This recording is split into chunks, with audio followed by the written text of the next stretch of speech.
Biblia, por eso le voy a pedir que me acompañe en el libro de Isaías 45. Este texto usted ya lo conoce, Isaías 45, 2 y 3. Yo sé que de memoria, amén.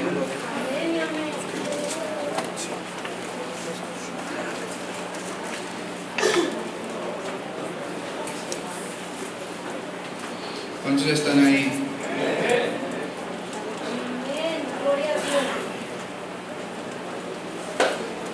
Isaías 45, capítulo 2, versículo 2 y 3. 45, 2 y 3. Yo iré delante de ti y enderezaré los lugares torcidos, quebrantaré puertas de bronce y cerrojos de hierro haré pedazos. Y te daré los tesoros escondidos y los secretos muy guardados, para que sepas que yo soy Jehová, el Dios de Israel, que te pongo nombre. Amén. Y bueno, pues gracias a Dios también por este tiempo que me permite estar aquí con la iglesia, con la familia de Alcance Victoria, Nesa Centro, y yo le quiero compartir un poco acerca de nuestra visión. Yo sé que usted ya es una persona que está empapada de la visión. Tenemos, gracias a Dios, porque esta visión para mí, a lo menos para mí, me ha dado identidad. Yo cuando llegué al camino de Dios, llegué sin identidad, no tenía un camino que seguir, no tenía una meta a dónde ir, no tenía sueños, porque mis sueños solamente eran las calles, la droga, el alcoholismo, la perdición. Y cuando llegué a este lugar, Dios me dio un sueño, me dio una meta, me dio una visión. Entonces, ahora nosotros vemos que Pastor Sony, nuestro fundador, él dice que de la visión mínimo, dice, tendremos que estar hablando por si fuera poco, una vez al mes, ¿verdad? Aunque nosotros siempre estamos hablando de nuestra visión, ¿verdad? Siempre, toda la vida, en nuestras predicaciones, en nuestra forma de hablar, creo que incluimos la visión, porque la visión somos usted y soy yo, nosotros somos la visión. Entonces no podríamos dejar a un lado la visión, sino que nosotros vivimos la visión porque nosotros somos la visión. ¿Cuántos pueden decir amén a eso? Y bueno, estamos en una etapa de nuestro ministerio donde estamos viendo muchos cambios ahí en la iglesia de Valbuena. Estamos ya trabajando con los equipos, ¿verdad? Porque ¿cuántos han oído hablar del nuevo modelo que nos está trayendo nuestro fundador, la iglesia de base allá en Panamá, en Guadalajara? Y estamos viendo varias cosas que están pasando y a nosotros nos ha costado mucho trabajo adaptarnos a los cambios, pero hemos tenido que estar aprendiendo ahí en la iglesia. Ahora estamos trabajando ahí con nuestros pastores Eduardo y Marilú, trabajando con los equipos ahí, buscando que la gente empiece a entrar al nuevo modelo, que empiecen a tener ahí una conexión entre sí, ¿verdad? Y a veces es bien difícil porque la gente ahí entre sí choca. Bueno, usted lo sabe, aquí a lo mejor aquí no pasa, pero allá en Alcance Victoria Valbuena, como la gente es peleonera, hermano, ¿verdad? Le gusta pelear, le gusta contender, y cuando una persona dice, yo voy a dar una opinión, dice otro, dice, no, esa opinión no me gusta, mejor hagamos como digo yo, y hierro con hierro, como dice la Biblia, ahí se está abusando la gente, ¿verdad? Y ha costado trabajo, pero estamos entrando en la visión, porque entrar en la visión es adoptar todo lo que nuestros fundadores nos están hablando para este tiempo, y creo que en el futuro vamos a ver mucho fruto a través de este nuevo modelo. Le hablo de esto porque a mí me lleva, ahora me doy cuenta que el ministerio de Alcance Victoria siempre ha sido un ministerio de discipular gente. Hemos visto que Alcance Victoria siempre está discipulando gente, siempre ahí está teniendo necesidad por levantar gente que adopte el discipulado de esta visión, ¿verdad? Entonces esto tiene que ver con gente que discipula y gente que es discipulada. De hecho, usted lea Mateo capítulo 28, versículo 19, nos da la gran comisión y dice, por tanto, id y hacer discípulos a las naciones, bautizándolos en el nombre del Padre y del Hijo y del Espíritu Santo. Pero la palabra que utiliza es vayan y discipulen, ¿verdad? Nos enseña a dar un legado. Nuestro ministerio habla de un legado, de lo que nosotros hemos recibido, pero que también vamos a dar, ¿verdad? Ahora nosotros tenemos una frase dentro del ministerio que le llamamos descendientes, ¿verdad? Si nosotros le pudiéramos cambiar el nombre a un discípulo, ya no le diríamos discípulo, le diríamos él es un descendiente, ¿verdad? Porque se reprodujo mi vida en él. Todo lo que yo soy, como le decía el apóstol Pablo a Timoteo, porque lo que miras de mí, esto predica a otros, esto enséñale a otros, lo que miras en mí, ¿verdad? Eso nos hace descendientes, herederos de esta visión, el poder enseñar a otros así como nosotros hemos sido enseñados, así como nosotros hemos sido aprendidos, ¿no? Y bueno, en el hecho de discipular, ¿verdad?, de ser un descendiente, involucra varias cosas. Yo le voy a hablar de visión, pero primero le voy a hablar de varias cosas que involucra esta visión, ¿verdad? Y en el acto o en el hecho de ser un descendiente, de ser un discípulo, la palabra discípulo involucra la disciplina. Y ahí en Valbuena a la gente cómo le cuesta la disciplina. Ahí, tú les dices, le habla a la gente, le gusta comer, a la gente le gusta hacer fiesta, a la gente le gusta tener un tiempo de recreación y le gusta el Salmo 133. Mirad cuán bueno y delicioso es que habiten los hermanos juntos y que estén en armonía. A la gente le gusta escuchar cosas así, pero cuando tú les predicas y les dices tienes que entrar en la disciplina, entonces la gente te dice, ¿de qué estás hablando? Nosotros no conocemos esa palabra, no queremos oír de esa palabra, háblanos del Salmo 133, ¿no? Porque el discipulado es un derivado de la palabra disciplina, o sea, porque un discípulo dice que es un imitador, ¿me entiende? Un discípulo es un imitador. También dice que un discípulo es uno que admira a un maestro y en todo quiere ser igual a él, ¿verdad? O sea que por eso es que cuando nosotros predicamos, usted puede mirar que en el ministerio, por lo menos, todos hablamos como el mismo idioma. Si usted va a Valbuena y me predica, sé que yo me voy a identificar con usted porque usted me va a hablar en el mismo idioma, en el idioma de esta visión, ¿verdad? ¿Cuántos dicen amén? Y de ahí viene la palabra discípulo, de ser un imitador. Nosotros imitamos, ¿verdad?, todo lo que nuestro pastor fundador nos enseñó cuando él inició con esta visión, allá en el año de 1967, cómo trabajó con la gente, cómo metió drogadictos a su casa, y hasta el día de hoy nosotros también lo imitamos, también lo queremos hacer. Eso se llama vocación, ¿verdad? Es lo que nosotros sentimos, la vocación por trabajar con personas que andan perdidas, ¿verdad? Entonces, miren, hay varios tipos de discípulos, pero yo le quiero decir que discípulo viene de la palabra discípulos, discípulos, así se pronuncia, discípulos.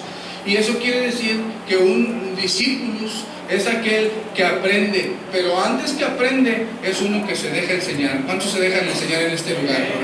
Fíjense que las enseñanzas del liderazgo dicen que usted y yo tenemos que tener un espíritu enseñable.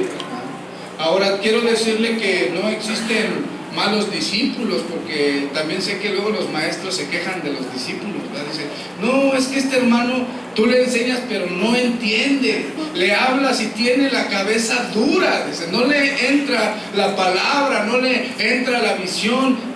¿Qué vamos a hacer con esta persona? Pero yo le quiero decir en esta mañana que no existen los malos discípulos, pero sí existen los malos maestros. A veces la gente no aprende bien porque nosotros no le enseñamos bien. Y se lo digo así porque ahorita en este caso a nosotros nos toca dar, pero va a llegar un tiempo en que usted también tiene que discipular a otros. Entonces usted también va a tener que aprender a darle a la gente, ¿verdad?, a enseñarlos bien, a poner buenas bases, buenos fundamentos, buena doctrina en sus vidas, a cimentar la visión en sus vidas.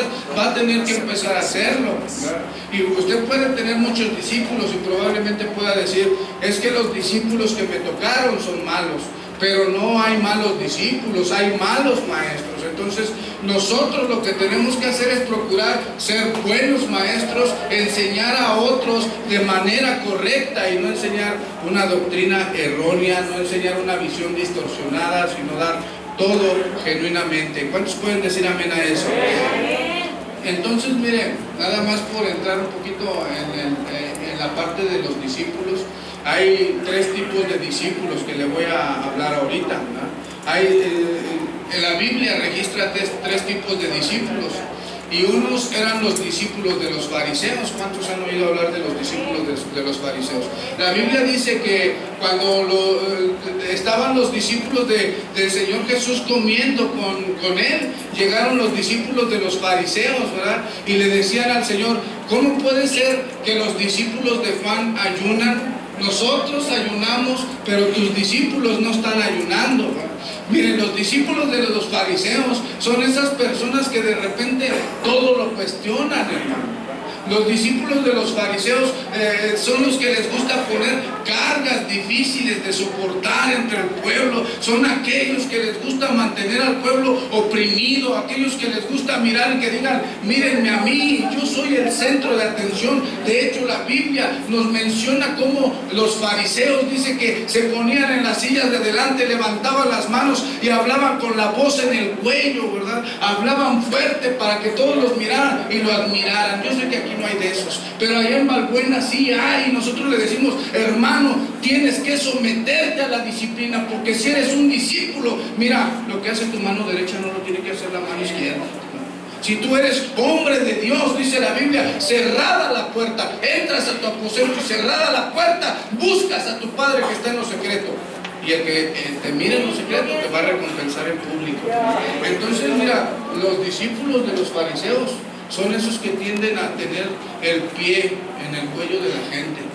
Por eso te digo que no hay malos discípulos, sino que hay malos maestros. Gente que no te quiere dejar crecer. En este tiempo, hermano, nuestra visión nos está enseñando a llevar a otros al crecimiento. Aún hay veces que gente te va a pasar. Ahí en la iglesia tenemos un hermano que lloraba, ¿no?, amargamente su dolor, como dice el pastor Marilú, el violín, ¿verdad?, todo el tiempo. Y siempre nos estaba diciendo, a mí me lo dijo, ahora dice: me duele mi corazón, dice, porque llega uno y me brinca, lo envían. Llega otro y me brinca y lo envían. Y llega otro y me brinca y lo envían. Y yo le dije: hermano, nadie te está brincando. Nadie te está brincando. No es que venga uno y se vaya y tú te quedes ahí. Nadie te está brincando, sino que tú has aprendido mal. Por eso no te envían, porque has aprendido mal. Y eso no es una verdad, hermano. A veces nosotros no aprendemos bien la visión, no la amamos, no amamos genuinamente la visión. Y eso también es una cualidad de los discípulos de los fariseos, porque cuando ellos escuchaban que el maestro estaba predicando, ellos corrían detrás de los fariseos, de los sacerdotes, iban buscando a Jesús, porque dice la Biblia que estaban, no porque les interesaba lo que él hablaba, sino que querían, dice ahí, como dicen ahora actualmente, le tiraban el 4, a ver a qué hora se equivocaba, a ver a qué hora la regaba, para señalarlo. Porque los discípulos de los fariseos son esos que a todo cuestionan, a todos señalan. Gloria a Dios, porque aquí no hay de esos. ¿Cuántos dicen amén? Pero esos discípulos son los que a todo el mundo señalan, ¿verdad? Ahora hay otro tipo de discípulos, que son los discípulos de Juan el Bautista. ¿Cuántos han oído hablar de Juan el Bautista? Yo creo que si ahora en este tiempo nosotros miráramos a Juan el Bautista, lo llevábamos al home.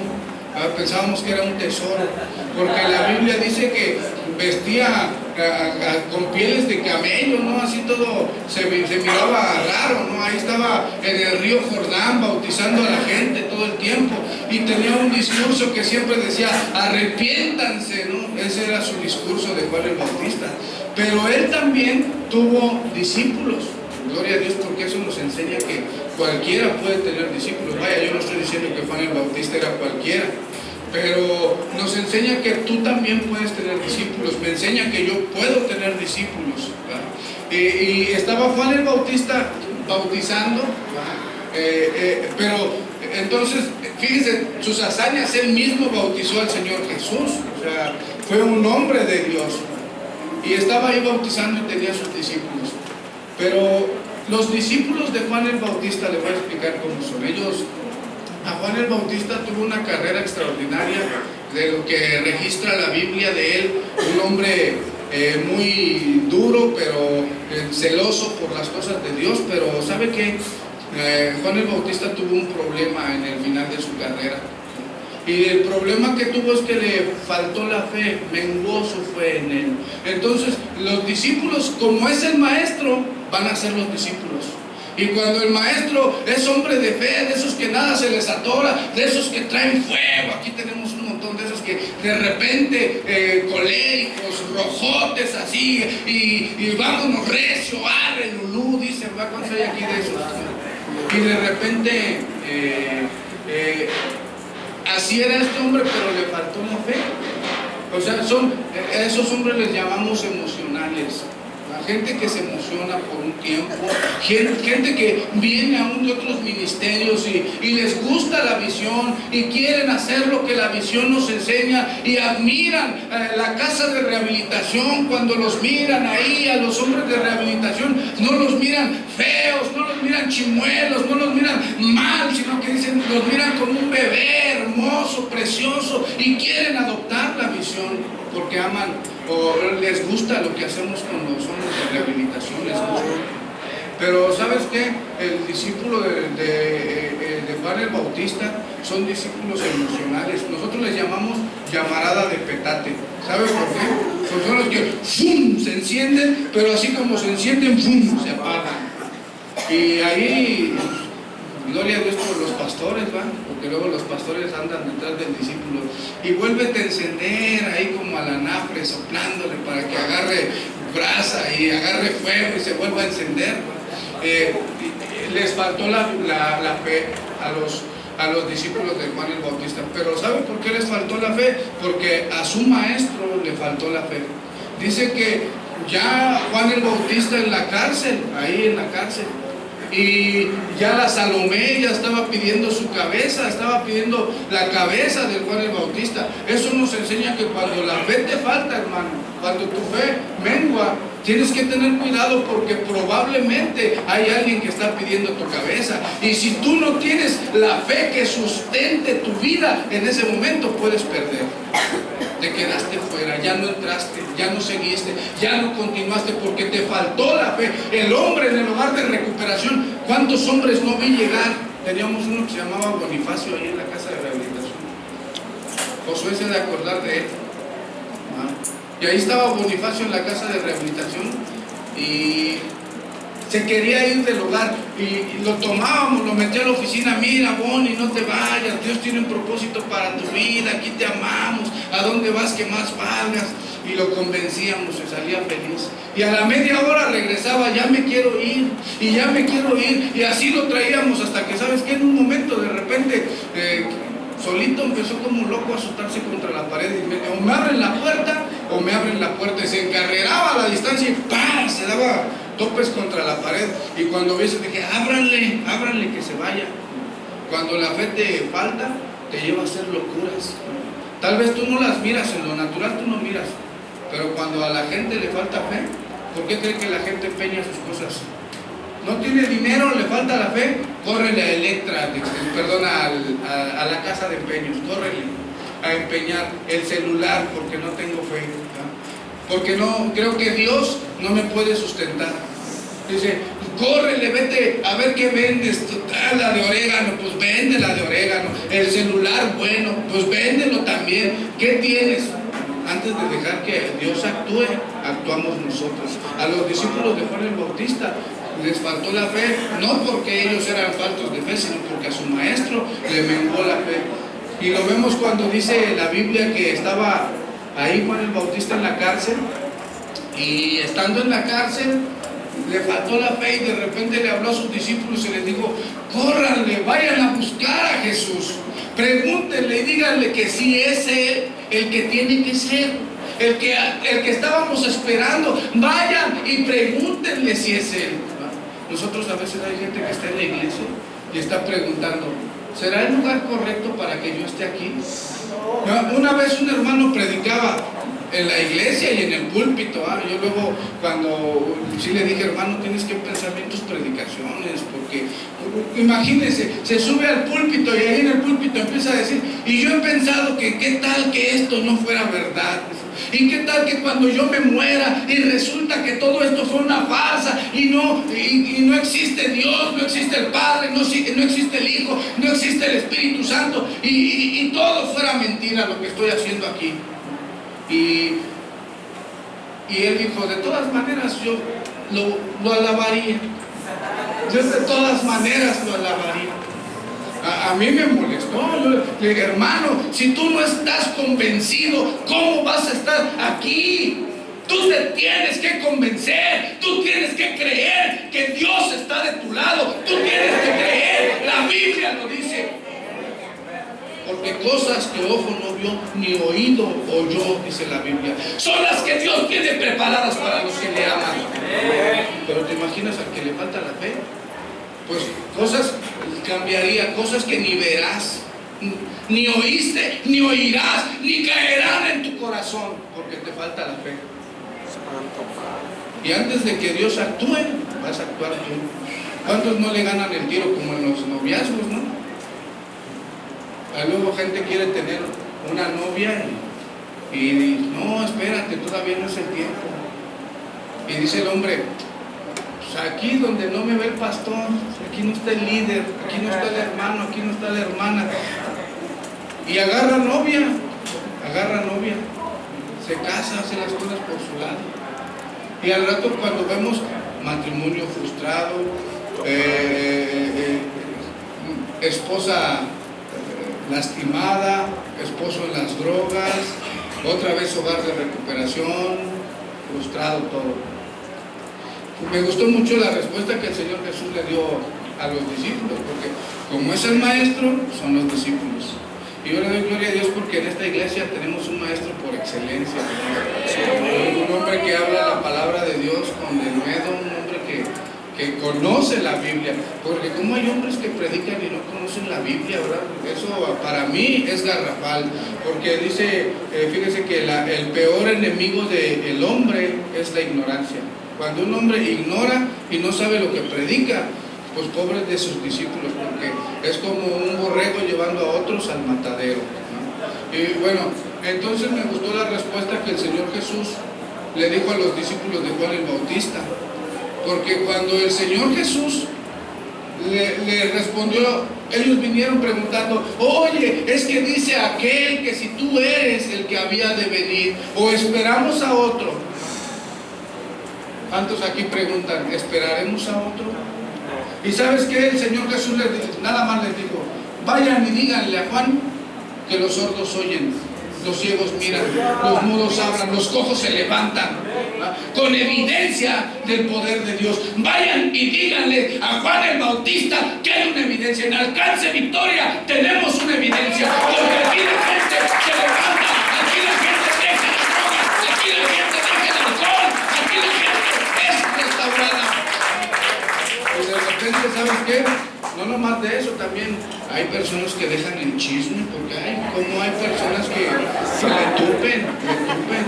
Ahí en la iglesia yo tuve que hacer con las hermanas, ¿verdad? Que me perdonen las hermanas en este lugar. Pero ahí en la iglesia lo tuvimos que hacer porque ya habían agarrado la cocina, ¿verdad? Hermanas, la cocina no es sala no es oficina. No es oficina de administración o de consejería, ¿no? Ahí la cocina no es para hacer comida, pero no para hacer tacos al pastor. Cuando entra en el menú, lo hacemos ahí, ¿no? Pero cuando no haga eso. No entre a la cocina al chisme, al cuento ahí, nomás estar diciendo barbaridad y media. No lo haga ahí, no es el lugar. ¿Quiere consejería? No vaya con el hermanito que le dé el apapacho, que le soba la espalda, ay, pobrecito, nadie te quiere. Vaya con su pastor para que su pastor le diga, te pasa porque eres un desobediente, chivo. Ay, perdón. Es que ahora ya no decimos chivo, antes sí decíamos chivo, discúlpeme. Porque eres un desobediente. Que te lo digas, ¿sí? Porque ¿quién te va a corregir sino el que te conoce? Quien no te conoce te va a dejar ser. Te va a dar, como decimos, te va a dar la suave, te va a apapachar. Y te va a decir, ay hermanito, ¿cómo sufres? La cruz que te tocó cargar. Los discípulos de Juan el Bautista, ellos menguaron en la fe, hermano.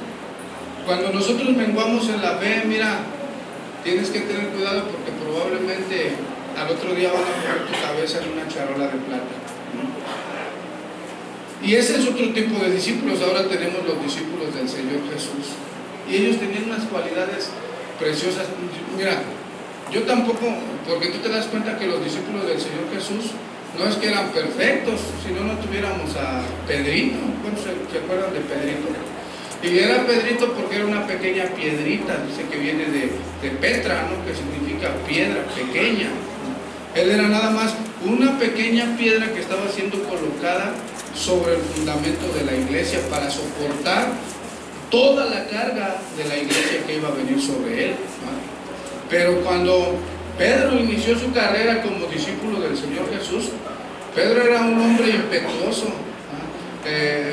Ahí lo vemos atrabancado. A veces, por eso nosotros decimos que tenemos que coordinar lo que nuestra cabeza piensa. La lengua la tenemos que conectar al cerebro, porque luego a veces hablamos y no nos damos ni cuenta de lo que estamos hablando. Luego hablamos, como dicen, al calor del momento, te aceleras, hablas, dices, haces, ¿no?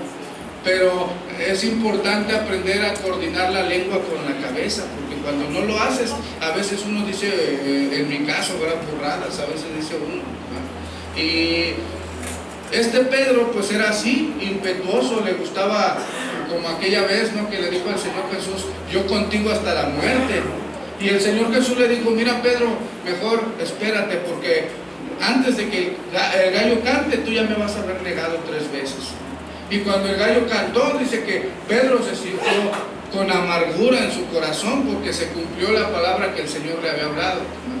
También lo vemos ahí cuando en el arresto del Señor Jesús, Pedro se levantó y al soldado romano que se llamaba Malco, ¿no?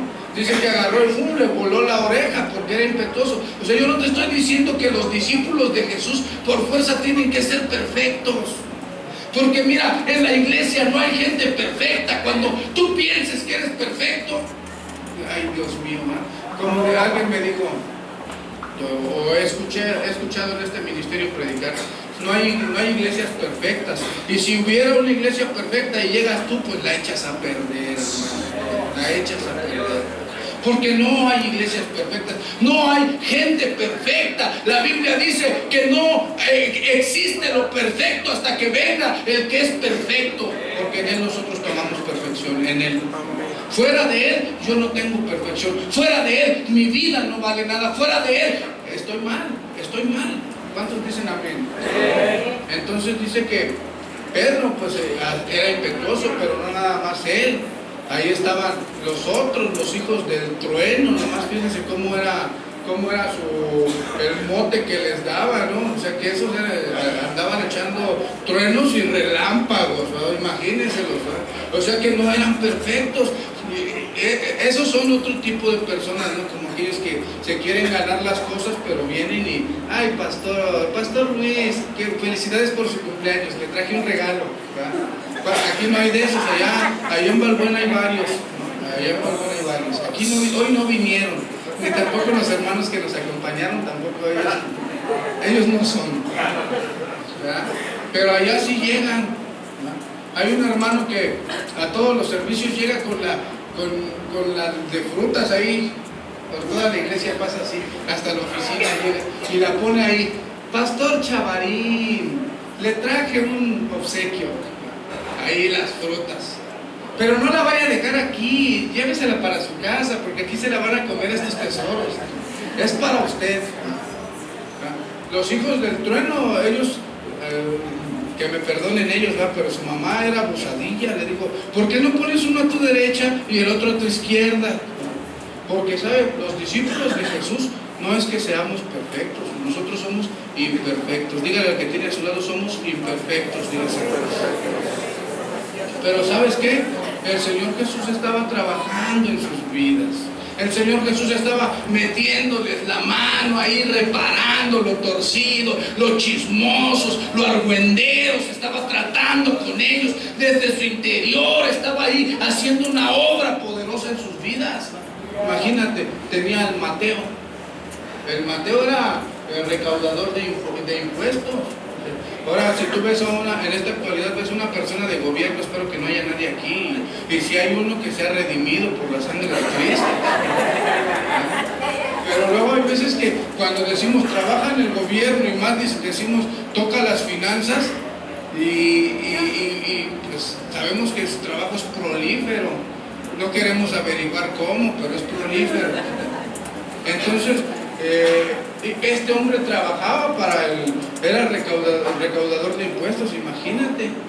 O sea que también los que estaba llamando Jesús no eran perfectos, ninguno era perfecto, porque los discípulos de Jesús no somos perfectos.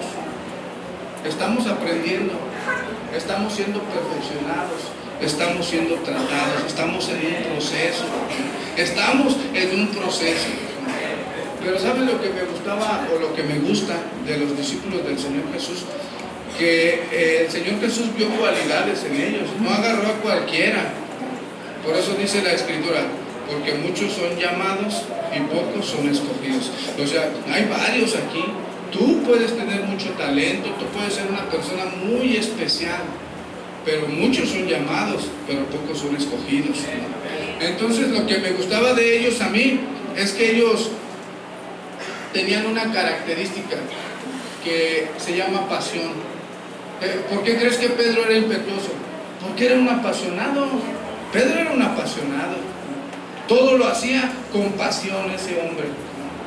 Si nosotros en este lugar tuviéramos la mitad de pasión de lo que tuvo Pedro, Nezahualcóyotl es pequeño para las cosas que nosotros íbamos a hacer aquí. El Distrito Federal es pequeño. Yo apenas estaba pensando, ¿por qué no hemos tomado Azcapotzalco? ¿Por qué no hemos tomado Coajimalpa? ¿Por qué no hemos ido al sur? ¿Por qué no hemos ido a la derecha, a la izquierda, para atrás, para adelante? ¿Por qué? Porque a veces nos falta ser impetuosos, apasionados como Pedro. O a veces nos conformamos, nomás queremos donde se ve cómodo. Donde se ve cómodo ahí, donde parece que no voy a ser confrontado, donde parece que no va a haber problemas, voy a llegar y todo va a estar bien.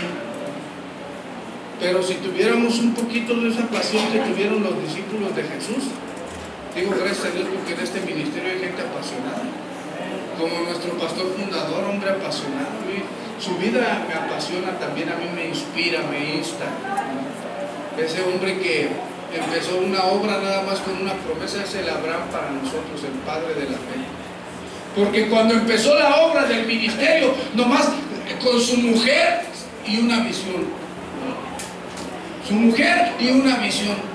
No había UTC, no había hogar de recuperación, no había iglesias acá, no había iglesias allá, no había nada, nada más había una visión. Yo iré delante de ti, es lo único que había. No había nada más. Tenemos gracias a Dios por los hombres de fe, como Pastor Saúl García, como el Ojo de Tigre, el Rick Alanizo. Gente que nos han enseñado, buenos maestros. ¿Cuántos dicen amén? Buenos maestros, hemos tenido buenos maestros. Ahora, yo le doy gracias a Dios porque ahí con mi pastor es una persona bien especial.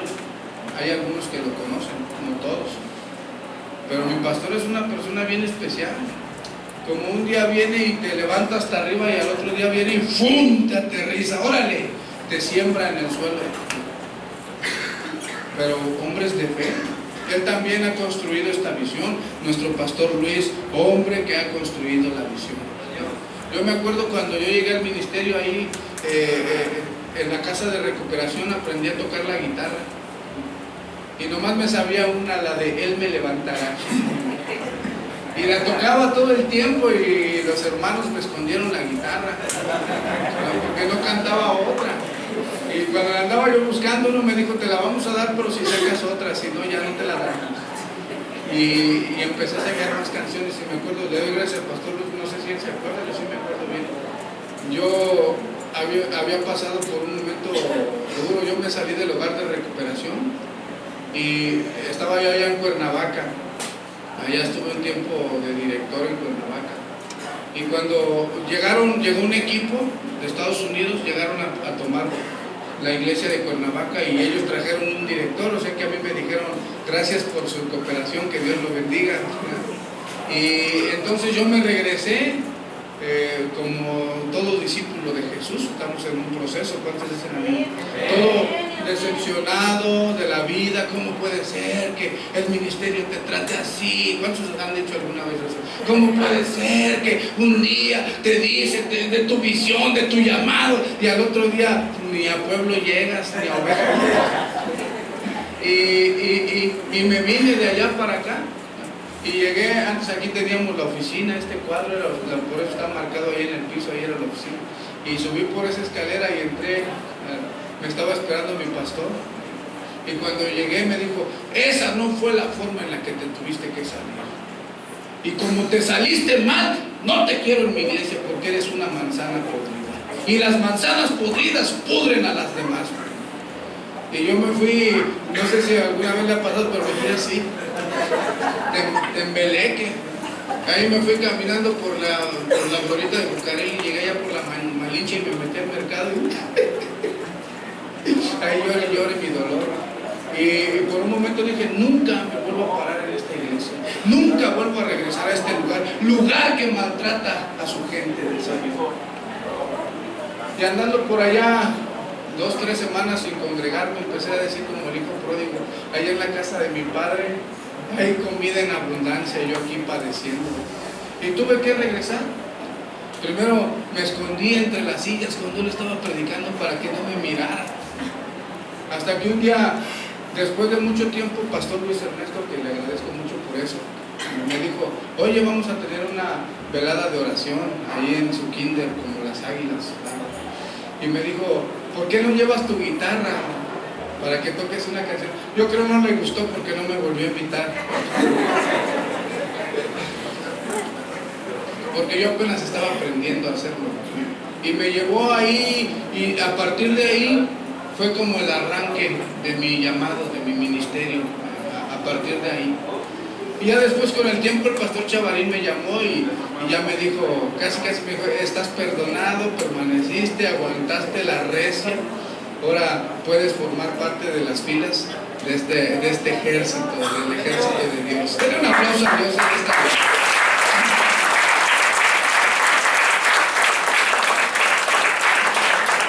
Me gusta mucho porque la palabra pasión viene de un vocablo griego que significa patior, así como se pronuncia, patior. Y patior significa sufrir o sentir. Mira, la pasión no toda la vida va a ser agradable. La pasión te va a llevar a sufrir. La pasión te lleva al dolor porque te duele mirar las circunstancias de la gente. Cuando tú miras a una persona que está pasando por problemas, había un hermano que estaba mirando ahí a otro tirado en la calle y se mordía las uñas. Dice, ¿cómo le ayudo? ¿Cómo le ayudo? Y le digo, pues quítate la chamarra y dásela, tienes pasión, quítatela y dásela. No le hagas como el joven rico que dice, ya hago todo esto. Y bueno, vende todos tus bienes, dáselo a los pobres, y dice que se le colgaron los cachetes, ¿no? Entonces no hagas así. La pasión te lleva al sufrimiento. A veces nosotros tenemos que sufrir. Te duele mucho lo que está pasando a la gente. El dolor, cuando tú miras a una persona en la que estás trabajando, en la que estás invirtiendo, y de repente como polvo se le hace lo que le has hablado, lo que le has dicho, lo que has invertido con él, pasando noches ahí, pasando tiempo. Duele, hermano, te duele profundo. Yo me imagino al Señor Jesús cuando estaba en la cruz, hasta dónde le dolió lo que estaba sucediendo. Muchos lo iban a traicionar, ¿no? Por eso dicen que el buen líder o el buen discipulador está dispuesto a comer con Judas en la mesa.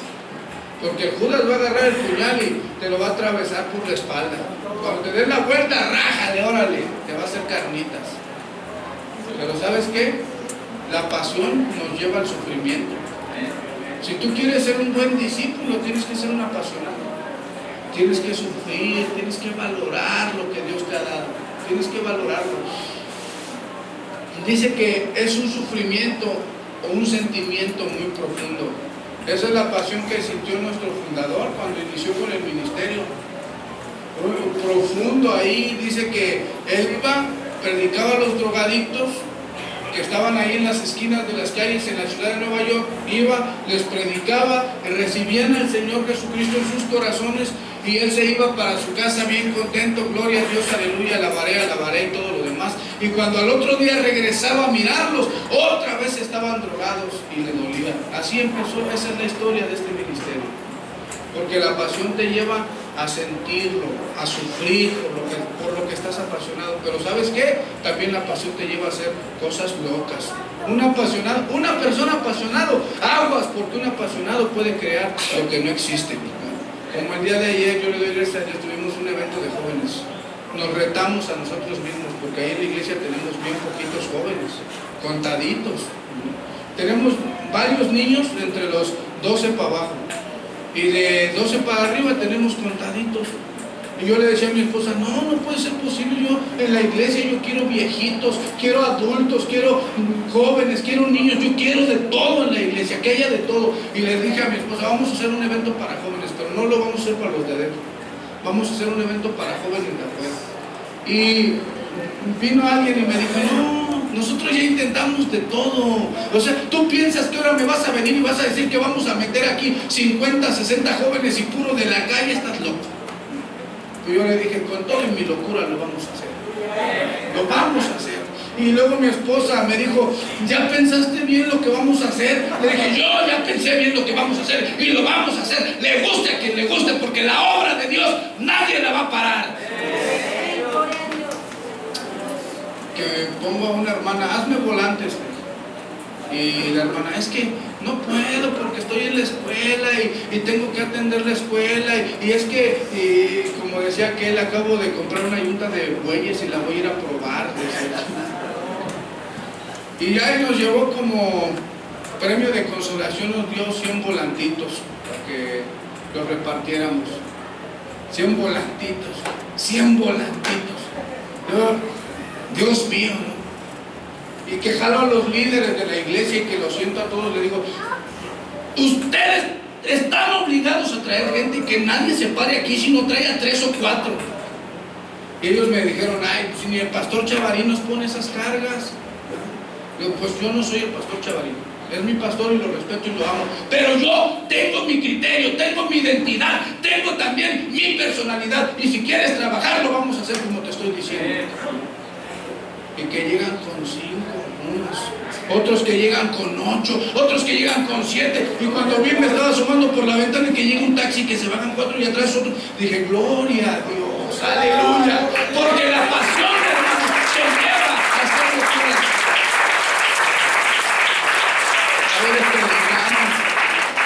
Ahí a mí me decían, ¿cómo crees que el evangelismo lo vamos a llevar a la iglesia? Porque ahora nuestro pastor, a mí personalmente, a mí me trae cuidado con el evangelismo. Ya no quiere que salgamos a la calle con la bocina y la guitarra, siempre lo hacíamos así. Ya no quiere.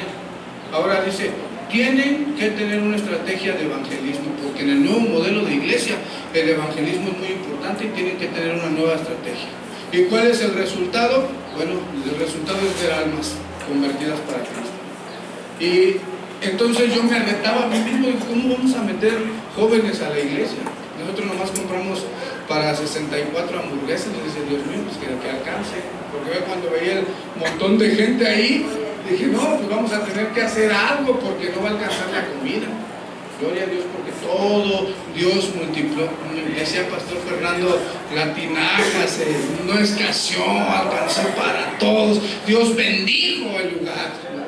Y sabes que yo me fui, me quedé feliz. Sé que hay personas que van a decir, todo lo que ustedes hicieron está mal. Todo lo que ustedes dijeron estuvo mal. Es más, traernos aquí estuvo mal. Pero yo voy a decir, gloria a Dios. Eso es parte de mi pasión, Y probablemente más adelante vamos a planear otra cosa loca, porque tenemos que pensar en cosas locas. Ahora yo te voy a decir una cosa, yo no soy un hombre que me dejo llevar porque yo tengo mi criterio,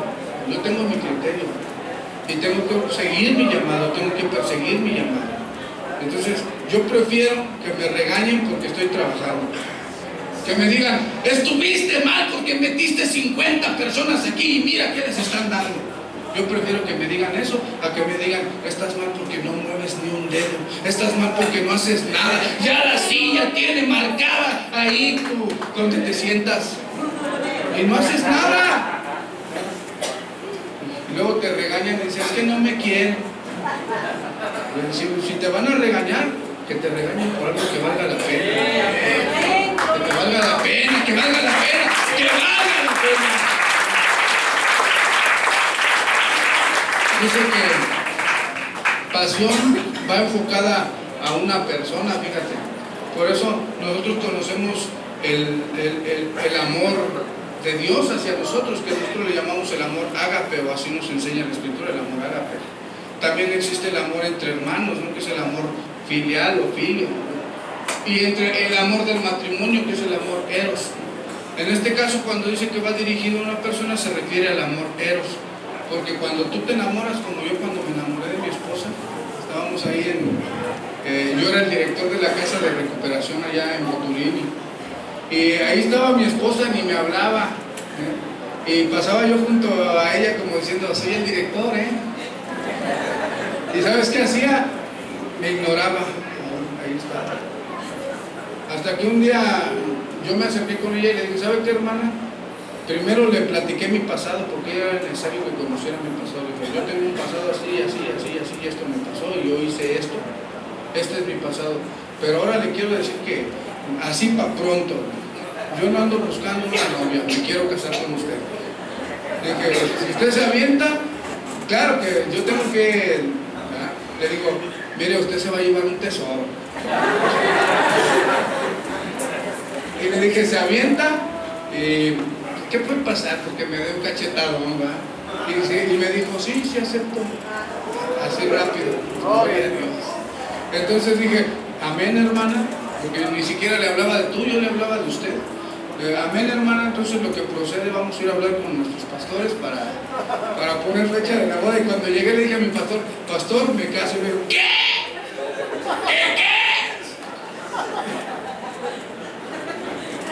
Y me tocó una recia, ¿no? Usted sabe de qué estoy hablando, ¿no? Pero gracias a Dios porque nos puso un proceso a seguir, cumplimos con el proceso y nos casamos. Pero cuando tuvo la pasión eros, o el amor eros, es aquel que sientes, dice, hacia una persona, que va dirigido a una persona. Como yo con mi esposa, yo a mi esposa la amo por sobre todas las cosas. Ella para mí ha sido mi ayuda idónea, me ha levantado los brazos, es la que me ha visto llorar, ¿no? También me ha visto reír, ¿no? Mis victorias son sus victorias, es un amor. Y cuando yo la abrazo, yo siempre la abrazo, siempre quiero que la iglesia, qué bonito cuadro, ¿verdad, pastores? Aquí con la pastora abrazando al pastor. Gloria a Dios, yo cuando pasa el tiempo me quiero mirar así, ¿no? Abrazo a mi esposa y no me hace falta nada, ¿no? Estamos apasionados. Y me da gusto porque hay personas que al año ya se les pasó el amor, ¿verdad? Cuando te casas y te avientan la olla de los frijoles por media cabeza, se te acaba el amor. Cuando te peleas, cuando tienes problemas, se te acaba la pasión, ya no hay pasión. Se termina, en donde hubo fuego, se apaga el fuego. Pero la pasión dice que es la que va enfocada a una persona. Ese tipo de pasión es la que permanece para siempre, es la que perdura, es la que dura, es la que va a estar ahí. Se van a morir viejitos. Porque qué triste es que cuando la pareja ya de grandes, durmiendo en la misma cama, pero la mujer para un lado y el hombre para otro, ya no se abrazan, ya no se besan, ya no se dicen cositas bonitas, ya no es chiquita, te quiero pintar. Ahora ya no le dice eso, ahora la mira como la bruja, ahora le dice, Señor, la mujer que tú me diste, dice. Empieza a mirar, se acaba la pasión. En la visión, nuestra pasión, hay mucha gente que también se le apaga su pasión.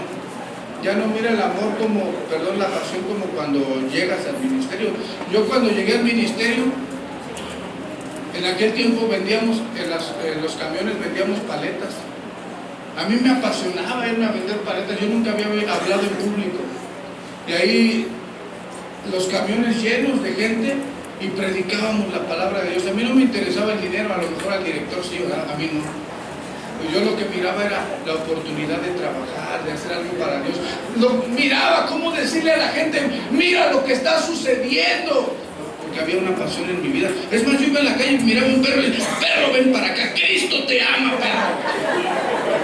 Porque tenía una pasión. Pero ¿qué crees que luego cuando pasa el tiempo, a la gente se le va acabando la pasión? Ya no siente el mismo amor como en el matrimonio, ¿no? Te casaste y la mirabas bonita, hermosa, chaparrita, flaquita, preciosa. Ya después la miras vieja, gorda y fea. Porque se acaba la pasión. Pero cuando la pasión permanece, a mí me dice mi esposa, dice, ya me estoy poniendo gordita, ¿me vas a querer así? Estás mejor que cuando nos casamos. Pasión va dirigida a una persona, a un tema, a una idea, a una causa, a un objeto. Yo le doy gracias a Dios porque en la Casa Victoria tenemos una causa. Tenemos una causa. Ahorita fíjense que está pasando un tiempo bien importante en nuestro ministerio, ¿verdad? Un tiempo de transición. Ahora ya vemos a la tercera ola. ¿Cuántos hay aquí? Gloria a Dios por la tercera ola. Ahí en la iglesia los chamacos ahora ya no nomás tocan el piano, tocan la guitarra, tocan el bajo, saben hablar inglés. No dice al rato qué van a hacer. Vienen duro, la tercera ola viene dura. Le hallan a los celulares, se meten en los celulares y cosas que uno nunca pensaba que existían, ellos las conocen. Había una persona que hasta conversaciones secretas tenía, ¿no? Y desaparecían a los 2-3 segundos. Digo, Dios mío, ¿qué es esto? Es un fenómeno. La tercera ola se está levantando con fuego. Pero yo le voy a decir a la tercera ola que el consejo para la tercera ola es que así como están creciendo y están agarrando el liderazgo de la iglesia, que se mantengan en la visión, que permanezcan en la visión, porque al rato la tercera ola quiere hacer muchas cosas, tienen ímpetu, van a querer abrir un UTC, van a querer abrir centros de entrenamiento, van a querer hacer varias cosas, pero ¿sabes qué? Que no se olviden de nuestros principios, nuestras bases, nuestro modelo original, los hogares de rehabilitación. A mí me duele mi corazón porque ahí en Balbuena ya no tenemos hogar de rehabilitación. O sea, tenemos ahí una casa de discipulado, 3-4 torcidos nada más ahí, pero ya no tenemos. Yo me acuerdo cuando estuve aquí de director en NESA, llegué a tener 60 pelones ahí, por eso ahorita veo a estos hombres y a mí me goza mirarlos ahí.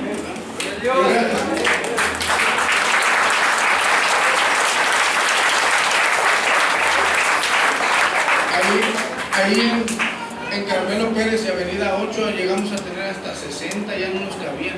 Bueno, en aquel tiempo no nos regulaban, ahora sí dicen si metes de más ya no puedes, pero en aquel tiempo los teníamos metidos hasta en la azotehuela, se acostaban ahí. Ahí estaba Josué, ¿verdad, Josué? Y acá en Boturini la casa era chica, pero teníamos hasta 30 llegábamos a tener en Boturini, de obras de recuperación.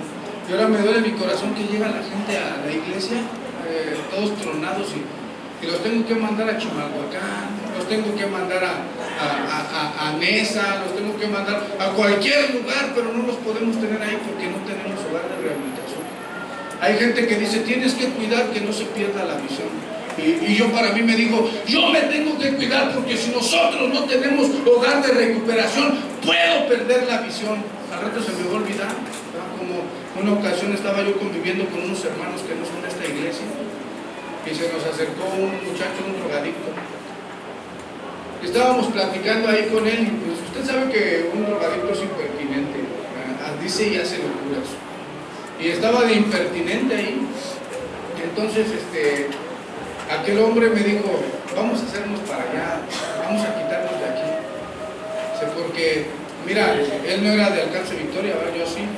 Y me dijo, porque luego la iglesia tiene que cuidar su imagen. Mira, si nos mira junto a él, la iglesia tiene que cuidar su imagen. Yo dentro de mí dije, tu padre es el diablo y tu madre es Satanás. Porque por esos que tú estás despreciando, hubo uno que en la cruz del Calvario pagó un precio pasión por esos que estás despreciando hoy. Dios pagó el precio por ellos.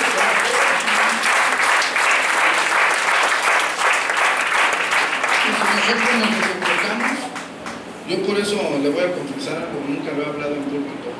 Por eso regresé al ministerio, porque un tiempo yo estuve en otro ministerio. Y le doy gracias a Dios, allá aprendí muchas cosas, hice muchas cosas. Cuando me iba a regresar no me querían dejar venir, yo no me vine porque me corrieran ni me vine mal. Pero anhelaba mi corazón estar aquí con todos ustedes, anhelaba mirar el lugar de recuperación. Una vez estaba viendo un video de la historia del Alcance Victoria y salieron los hombres de recuperación y me quebrantó el Señor, me puse a llorar. Un ratote estuve llorando. Y yo dije, no tengo que dejar ir mi pasión. Así que en esta tarde, mira, ponte de pie, por favor, ya terminé. Pero es que yo soy